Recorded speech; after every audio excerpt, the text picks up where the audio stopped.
I was desperately trying to find something else, and now that poker is working out, I'm just going to be doing that from now on. Well, that was a lie, wasn't it? I'm back this week, 3 videos, all Modern Horizons 3 related. For those wondering though, I'm still playing poker, was in Vegas last month and had a great time, chilled with the boys, met a lot of cool poker players, and it's still my full-time focus. Now, this video is sponsored by TC's Magic Box. This is a Magic the Gathering pack opening channel dedicated to opening all the collector's boosters and secret layers. The content is super chill, great vibes. I was watching a lot of his pack openings the other day while I was playing some poker because it's a great thing to have on your second monitor.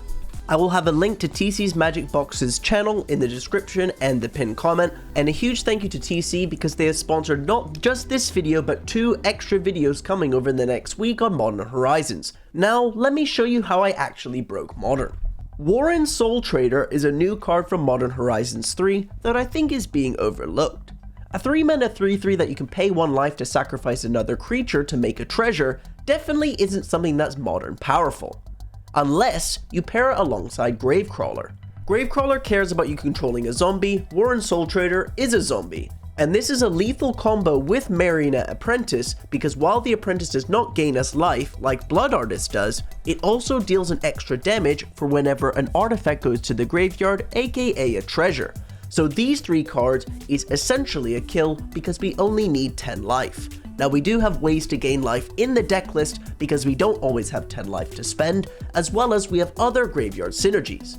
Now, the secret best card in this deck that actually makes it work is Birthing Ritual. This card is insanely broken. On our end step, we look at the top 7 cards of our library, then we can sacrifice a creature. If we do, put a creature card from those top 7 onto the battlefield if its converted mana cost is 1 plus the creature we sacrificed or less. This is really powerful because we get to look at the top 7 cards first and then sacrifice. 7 cards is so many cards. That's more than Collected Company, and we get to put the best creature card from those 7 onto the battlefield. Now the question is, how do I build a deck list around this combo? There were 2 builds that I could go with. I found a more Yawgmothy type build on the internet, looking to sacrifice Young Wolves and be a more mid-rangey grindy deck than being a fast combo deck. And if you've been a fan of my channel for a while, you're always going to see me pick the combo version, so let's play this aggressive build that's leaning in on Stitcher Supplier and Unearth. Going into the first round, we have a bad opening 7, but our 6 looks good enough because we have Gravecrawler, Warren Soultrader, and fast mana to start the game. It is annoying having a tap land in our hand, so we can't consistently cast the Soultrader on turn 2 unless we find a mana source off the top. What's funny is our opponent plays a Turmoil Stitcher Supplier and mills a Warren Soultrader, so it looks like we're playing the mirror match. We want to get a mana advantage as fast as possible, so let's get this Ignoble Hierarch on the table. Of course we ripped a Marionette Apprentice off the top to make sure we have the combo available to us as soon as possible. The opponent casts a Village Rites and sacrifices their Stitcher Supplier, milling 3 cards but missing their second land drop and passing back the turn. That card is good information for us that Ogre's Bowmaster is good post-board. Anyways, we did find an untapped land, and while we could play the Warren Soultrader, I think it's better to get cards out of our hand as soon as possible, so I'm going to get down the Stitcher Supplier and the Apprentice. After passing back the turn, the opponent does find their second land, and they play an Apprentice of their own.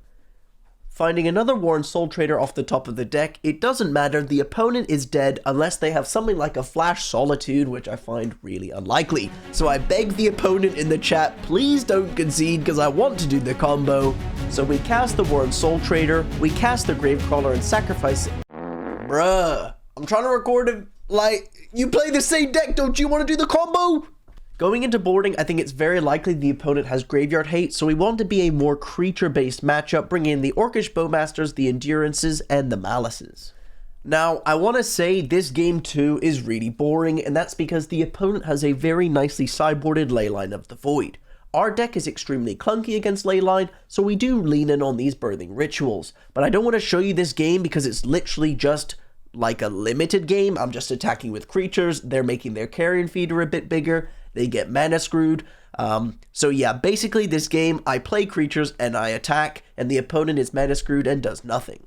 Going into the next round, we have a really powerful opening 7 on the play as we have a load of good 2-drops as well as Warren Soultrader. While Birthing Ritual looks really slow in this opening hand, Verdant Catacombs can actually enable Birthing Ritual turn 2 because of the Surveil land. If there's a Bloodghast on top of my deck, I can fetch the Surveil land, put the Bloodghast in the graveyard, and Birthing Ritual on turn 2. Yes, this is broken. While it's rare, it has happened to me once in a different league with a different build of this deck. You can see on screen it's insanely unfair. Now we do have a failsafe because we have other 2-drops we can play because we do whiff this time with our Surveil land. With the opponent playing a Tron land, it's very nice for us. We're just looking to combo as fast as possible. Let's get the Marionette Apprentice down. But they do play an Otawara, so now we're assuming they're on mono blue Tron. The pressure is on, we want to deal damage, we want to assemble a combo, so I'm going to be going for the Birthing Ritual here. The opponent has a remand, that doesn't matter, it's going back to our hand and we can cast 2/2-drops next turn. The opponent plays a Talisman and passes back the turn. We find another Burning Ritual off the top, which is great because if the opponent doesn't have a counter for this, it doesn't matter because having 2 Burning Rituals on the board is insane. Don't forget, both triggers go on the stack on the end step, and we can keep cycling through our deck looking at 7, 7, 7, and turning these tokens into big creatures going up the chain. The opponent does have a Force of Negation, which is nuts because that Birthing Ritual was a 2-mana Mind Draw, and now we can get the second Birthing Ritual down and start going through our deck. Now this is the first time in 4 leagues where I whiffed. 7 cards and it's 1 creature that I just don't want to put on the board. Really funny. 6 lands and a useless creature. I mean, I'm not sure how often you see that. Now the opponent does have 4 mana for a Karn the Great Creator. This is a nightmare for us because Karn the Great Creator's static ability turns off the activated abilities of artifacts. So while they only get the 1 ring, it's really important we kill this Karn the Great Creator as we cannot combo with Warren Soultrader with it on the board. Attacking the Karn for 2, we get it down to 1 loyalty so they can't get something like a Pithing Needle next turn, and now we want to play the second Birthing Ritual. This lets us go through more of our deck, as well as keeping our Warren Soultrader protected. Don't forget, Mono Blue Tron is either a bounce effect at instant speed or sorcery speed removal, so I think it's great to just keep the pressure on and keep the Warren Soultrader hidden in our hand. It is unlikely that the opponent is going to be able to hold up counterspells because they do need to cast the 1 ring with only 2 cards in hand to try and start drawing cards to get back into the game. So I'm going to be leaning on these Birthing Rituals, and when the opponent taps down low, we can go for the Warren Soultrader. The opponent plays the 1 ring, upticks Karn plussing on the 1 ring, not sure what the thought process was there, and with 2 cards in hand they pass back the turn. Now what's crazy is the 1 ring give protection from everything, right? So the opponent can't die here, right? Nope, that's actually wrong. Marionette Apprentice, as you can see on screen, deals damage to each opponent. Well, yeah, they don't have protection from that because of very nice wording, as well as its lose 1 life. Get owned, the 1 ring. Let's kill this Karn, and combo kill them.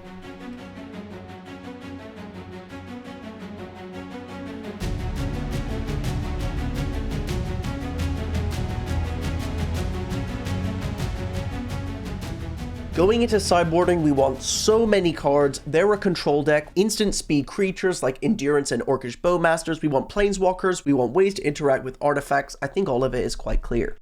Going into game 2, our opening 7 does look decent with an Orcish Bowmasters and a Birthing Ritual, but I think this hand is just a bit too slow. The opponent is going to have a lot more interaction, and I definitely want to have something on turn 1 and turn 2 that both work well together. Maybe this mulligan was a bit risky, but we find what we need in a turn 1 Stitcher Supplier and a turn 2 Orcish Bowmasters with a Birthing Ritual. The opponent starts off the game with the Tron land, and we start off with a Stitcher Supplier, and they play an island and pass back. After getting in for 1 damage, I have a decision between playing Birthing Ritual and playing Orcish Bowmasters. I think it's really good to do something here called wasting mana. When I pass back the turn, the opponent can't do anything with the potential counterspell in their hand, so I have now wasted that 2 untapped mana that they passed the turn with, and they play an Expedition map and pass back. So now I get to play an Orcish Bowmasters on their end step and put a lot of pressure on all the cards in their hand because the opponent's going to want to start casting spells. The opponent does use a remand on my Orcish Bowmasters, so we instantly slam this Birthing Ritual, but they have a Force of Negation to stop it from hitting the table. Annoying, but the opponent is running low on cards in hand, and they still want to have a counterspell for this second Birthing Ritual up. There's a lot of pressure we can put on them. So when they pass back the turn, we're going to get that Surveil land to control the top card of our library. I think Warren Soultrader is not a card that we want to draw, and land is a lot better here because now we get to play both of our 2-drops. We're going to get in for one with Stitcher's Supplier and play Birthing Ritual and cross our fingers they don't have an answer for it. Using Birthing Ritual, we can turn the Stitcher's Supplier into 3 cards into our graveyard and another Orcish Bowmasters. If the opponent has a draw spell here, they feel so bad because they know about the other Orcish Bowmasters in my hand and they will take so much damage, so now they probably can't even cast that. And I would summarize the rest of this game, but there isn't really much left. The Birthing Ritual was too much for them, they couldn't bounce it or get rid of it, so it's just going to take over the board. And we got to the point where the opponent was taking too much damage by combat, and using Birthing Ritual to sacrifice creatures, we could deal a load of damage with Blood Artist and the Apprentice. Yeah, we still have not lost a game. Is this match going to be the one where we lose a game? Well, weirdly, my opponent wins the die roll, but puts me on the play. I'm instantly thinking they're going to be some sort of discard deck. What is it called? You know, the one full of 1-mana discard spells. Leave me down in the comments what's it called again, I forgot. We have to keep this opening 7, lands and spells. We want as many cards in hand as possible. And then my opponent puts a Gemstone Cavern into play, and we instantly know they're on Dredge, so now we have to try and kill them as fast as possible.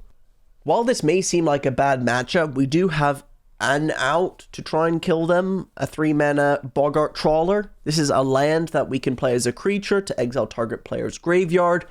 It's just in there because we can get it with the Birthing Ritual and also not get mana flooded. Having a 3-mana creature that we can sack to the Birthing Ritual is great on the late game. With the opponent getting back to Narcomoebas and a Prized Amalgam, I can attack with both of my creatures and they double chump block thinking I can't get the Gravecrawler back, but having a second one in hand lets us do that. Gravecrawlers can't block, so we're going to let the Prized Amalgam get through, and now we can use the Surveil land. Oh wait, the Stitcher's Supplier has milled all of our Surveil lands. But like an absolute beast, we rip Birthing Ritual off the top of the deck, the best card that can be on top of our library. Let's play the Innkeeper so that we get a treasure, and then use that treasure and our 3rd land to cast the Ritual. Now we can get an Apprentice into play, and make a Servo so that we have a chump blocker. What's nice with the Innkeeper alongside the Apprentice is if we find a Warren Soultrader, we can instantly win the game because the Innkeeper is going to regain all the life that we lose with the Soultrader because the Gravecrawler enters the battlefield when we cast it. But you forgot what YouTuber you're watching. Like an absolute beast, we rip Warren Soultrader off the top of the deck. Now let's kill the opponent with infinite life loss because we regain the life with the Prosperous Innkeeper. Okay, what happened to the Magic community? I thought, like, what happened to the old days where my opponents made me click through the combo because they were hoping I misclicked? Where did these people go? I'm trying to make content here. What's good is this sideboarding is so easy. Graveyard hate in. Slow things out. Win. Going into the next game, we have Endurance in our opening hand. We keep and hope to either draw another green source or a green card. My opponent puts me on the play again, but this time they mulligan to 4. So while we do trip up on our mana, and we don't find a green card for this Endurance, their dredges miss, and they don't find the land drop that they need to dredge life from the loam so that they can't cast it and can't do anything, so they just concede without me doing anything. We are yet to lose a game yet in this league. I'm really hoping we can go undefeated, because that would be insane. Going into the next round, on the draw, we have a turn 3 kill if we can find a Gravecrawler, and we have every card in our hand that we need to find it. Phyrexian Tower is also a really powerful land to have here because we can sacrifice our creatures that come back from the graveyard to generate more mana. Bloodghast plus Phyrexian Tower is a disgusting way to utilize the 2 mana that it taps for. Of course, we rip a Gravecrawler off the top when the opponent starts with a Gilded Goose, so let's get our mana going and get this Ignoble Hierarch down. What is really annoying though is of course the opponent has a turn 2 Teferi Time Raveler to slow us down and probably make us combo turn 4. Wanting to put pressure on this Teferi Time Raveler, let's get our mana back in play as well as a Gravecrawler. Being able to cast 2 spells after the opponent bounces our Ignoble Hierarch is important here as we want to get the cards in our hand on the table. Now, if you don't know what my opponent is playing, they're using the new Springheart Nantuko combo and the Nadu Bird from Modern Horizons 3. Using a Shuko, you can keep targeting your creatures, keep putting lands into play. Those lands make creatures. You can use Chord of Calling, get Thassa's Oracle out of your deck after you put all the cards either from your deck into play or into your hand and win the game. It's a very convoluted combo, and I think it's slightly worse than the new combo our deck was created by Modern Horizons 3, and you can see this by the fact that I'm very close to killing my opponent. Using Phyrexian Tower to sacrifice the Grave Trawler, we then have 2 remaining mana to cast Blood Artist, which we can turn the Ignoble Hierarch into a treasure, which gives us a mana to cast a Gravecrawler from our graveyard. That Gravecrawler plus the Blood Artist is now infinite damage because the Blood Artist gains us back life. The opponent does Chord of Calling for 1 in response, but that can't get anything that they need, so we win this game 1. Going into boarding, we want every single removal spell available to us in the sideboard because the opponent is playing a fast combo deck that we need to interact with. Flare of Malice also comes in there at the last second. As this is a Modern Horizons 3 combo mirror, it's important that we can have a fast start to make sure we can keep up with the opponent. Bottoming a second Stitcher Supplier, we do only have a Phyrexian Tower as black mana, but this Ignoble Hierarch hopefully will fix it if they don't have a Teferi Time Raveler. I'm shivering in my boots when they use a Windswept Heath to get a breeding pool, but that just plays a Wall of Roots, and they get the Spring Heart down as well. An Ignoble Hierarch off the top is nice because we can continue to ramp, but we have no real payoff to go alongside it, so we do need something off the top of the deck to be able to compete. Now, why is that music playing? The opponent has 0 cards in hand, they attack for 2 in the air. Oh, that's right, I'm an absolute beast, Warren Soultrader off the top of the deck. Now, it's not over yet. We do need a Gravecrawler, but this is where Stitcher Supplier is really powerful in the deck because we have so many looks now to try and get the Gravecrawler into our graveyard. Well, I'm an absolute beast again because we rip it from the first Stitcher Supplier, so let's kill this opponent that has 0 cards in hand and cannot do anything to stop us from winning.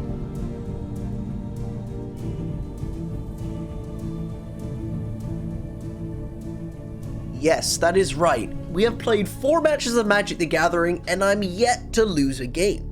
Here, round 5, game 1, really good opening hand, no green mana, but that doesn't matter because we can assemble this combo quite easily here. Turn 1 Stitcher Supplier, turn 2 Apprentice, turn 3 Soultrader. Seems like a good plan.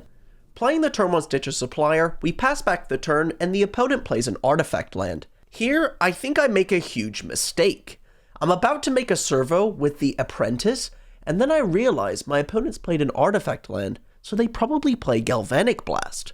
Well, if they have Galvanic Blast, then I definitely want to put a +1/+1 counter on my creature so that it doesn't die next turn. I think this is a really stupid play. I just want the servo on the battlefield. That's an extra mana for our Soultrader when it comes down. The opponent then blows my mind by playing an Aether Hub. I have not seen that card in years, and they play some artifact I've never seen before. This artifact can be tapped to take cards off the top of the library, and then they can cast them later on in the game. With the opponent tapped out, we can play our Surveyor land and put that Ignoble Hierarch into the graveyard and attack with our 2 creatures, sack the Stitcher Supplier for 2 mana, and play our Warren Soultrader. The opponent here follows up with a new red-white Uro to deal 3 damage, killing our Soultrader and passing back the turn. Without a land on top of the deck, I'm actually screwed here and can't kill the opponent. Imagine if I had a servo on the board. I could sack the servo for 2 mana with the Phyrexian Tower and actually win the game. But here, I don't have enough mana to play my Warren Soultrader, sacrifice a creature for an extra mana to get the Gravecrawler out of the graveyard. So I actually missed a turn 4 kill this game because I just tripped up, thought about Galvanic Blast. It was such a stupid play, and yeah, now I can't kill them. The opponent is playing a really cool energy deck that has been made by Modern Horizons 3, and when I thought I was in the clear here to go for the kill, they have this new Galvanic card to kill my Warren Soultrader in response to me trying to go for the combo. Going to be honest here, I was kind of defeated that I just put a +1/+1 counter on the Apprentice, so after the opponent demonstrated that they're going to be drawing a lot of cards with the Amulet, and me not finding a Birthing Ritual off the top of the deck, I just threw in the towel here and gave up. Going into boarding, this matchup seems like a grind. We want some flash creatures, we want ways to interact with them, and most importantly, we need to make sure that those pseudo Uros aren't coming back from the graveyard with our Endurance. The game starts off nicely with a turn 1 Stitcher Supplier and a turn 2 Apprentice to put the pressure on, and I'm not making the mistake this game by putting a counter on it. The opponent has a turn 2 Shockland. Now they did show us a 2-mana 2/2 with Flash, but with 2 Unearths in our hand, I'm very happy to attack him with their creatures because we get to stack up the damage with this Blood Artist. The opponent doesn't have 1, they have 2 1-mana removal spells to get rid of our creatures, but we have the Unearth to get one of our apprentices back to make another servo. On the opponent's turn, they hit their 3rd land and play an Amped Raptor. This card is so nuts. I'm sure if you've seen the set by now, you're gonna think it already, but I think this card is gonna have so much of an impact on Modern because a 2-mana Cascade is so powerful in so many decks, and this deck is clearly built around it. 2-mana 2/1 First Strike, plus get a removal spell, 2-mana 2/1 First Strike, plus get a sideboard card on License Hearse to exile my graveyard, plus a 1 random removal spell to follow up with to exile my creature. I mean, this deck's pretty crazy. I'm fighting as hard as I can. With another Apprentice off the top of the deck, I think I just gotta go for the trigger damage, sacrificing the foods made from this Gilded Goose, made from the damage of my opponent blocking with the First Strike creature. With my opponent low on cards in hand, there might be a possibility I can win this, but we're definitely going to need help off the top of the deck because this Unlicensed Hearse is blocking a lot of our plays. After deciding to go down the damage route, of course they have a Flage, Titan of Fire's Fury to deal 3 damage to my apprentice and gain 3 life. There's like nothing I can do here. They're exiling my graveyard with Unlicensed Hearse, they're removing all of my creatures. I managed to find a way to get another apprentice back off the top of the deck, making them sacrifice an enchantment, but this Pick Your Poison is not going to get us back in the game. The opponent has too much going on, so I'm just going to concede and wave the white flag. As always, at the end of every league, I'm going to open the chest for you gambling degenerates.